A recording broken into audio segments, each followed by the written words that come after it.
Okay, welcome back. I made sure to put area up here. I did cursive today in a box to remind us that area, we're looking at the space on the inside of something. We're not counting the outside like we did with perimeter. This is the area on the inside that we're now counting. So I told you last time that when we were counting things, there was an easier way than to just count the boxes. So remember last time when we were looking at something, we were just counting the area like this little guy up here. This says 3 centimeters by 3 centimeters. And remember, we also talked about, hey, this looks a lot like an array. Interesting. Connections in the brain. So now I can count 1, 2, 3, 4, 5, 6, 7, 8, 9. So 9, and remember when we're talking about area, we're using these square units. So I say square units. My abbreviation for square is SQ, little dot there.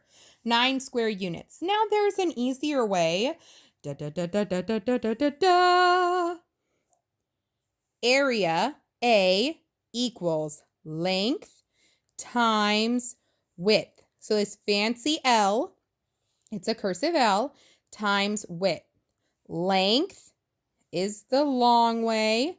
Width is the shorter way. So you'll notice, that kind of reminds me a little bit of an array where we had to put one side and the other, and we can multiply them together to find out how many squares are on the inside without even having to do the counting.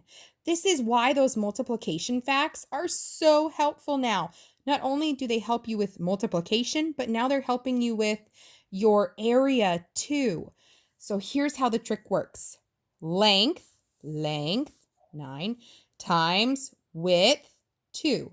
So 9 times 2, we know our doubles. 9 plus 9 is 18. You're a queen.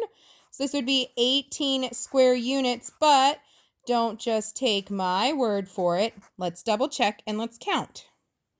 1, 2, 3, 4, 5, 6, 7, 8, 9, 10, 11, 12, 13, 14, 15, 16, 17, 18. It's amazing! So what happens when we come to a shape like this?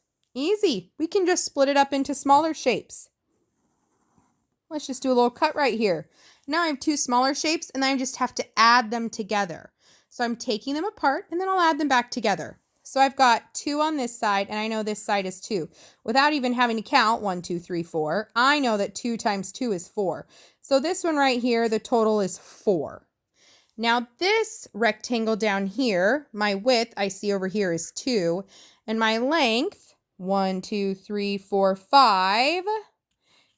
And without even having to count the squares, the area inside, I can just do length, 5 times width, 2. 5 times 2 is 10. 4 plus 10, that's 14. And I'm doing area, so my answer has to have square units.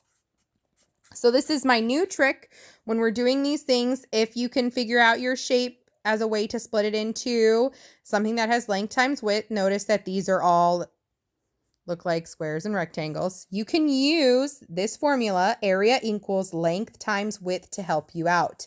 It's really, really cool. What happens if we don't have the squares?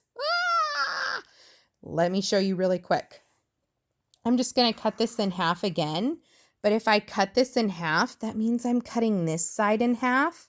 And this side is 8. So if I cut 8 in half, I know that it's now 4 and 4. So I cut this side in half into 4 and 4. This makes it easier for me. I'm just going to look at this square up here first. And I'm going to do my length times width trick. 4 times 4 is 16. And now I've got a couple of different numbers here. Now, notice how this right here, this line right here, I'll get a different color pen so I can highlight it for you. This right here, this line was 6, but then I drew a line across here, so I added And here's where your knowledge comes in handy of perimeter. If this side of a square is 4, and this side is 4, and this side is 4, this side must be 4 because it's a square and they're all the same. So if this right here, this piece from here to here is 4, plus 6 more here, that means this whole side is 10. Hey, and you know from perimeter, when we're looking at rectangles, if this side is 10, this side is 10. If this side is 4, this side is 4. Oh my gosh, your knowledge of perimeter is coming in handy. Yes. So that means 4 times 10, length times width. So we've got 40. And I did kind of write over my 16, but remember I had 16 up there. So now I have 40 plus my 16. And this is easy math that I can do. I have 56, and I can't forget when I'm doing area, I'm doing square units.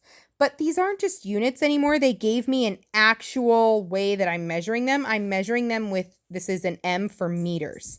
So this is square meters. So my answer is 56 square meters. Boom. Practice this. You guys, you have no idea the brain connections that you're making doing this with multiplication and perimeter, and now you're doing it with area. It is so cool. And going back and jumping back to your arrays, it's awesome. Have some fun, make some good brain connections. I'll see you next time.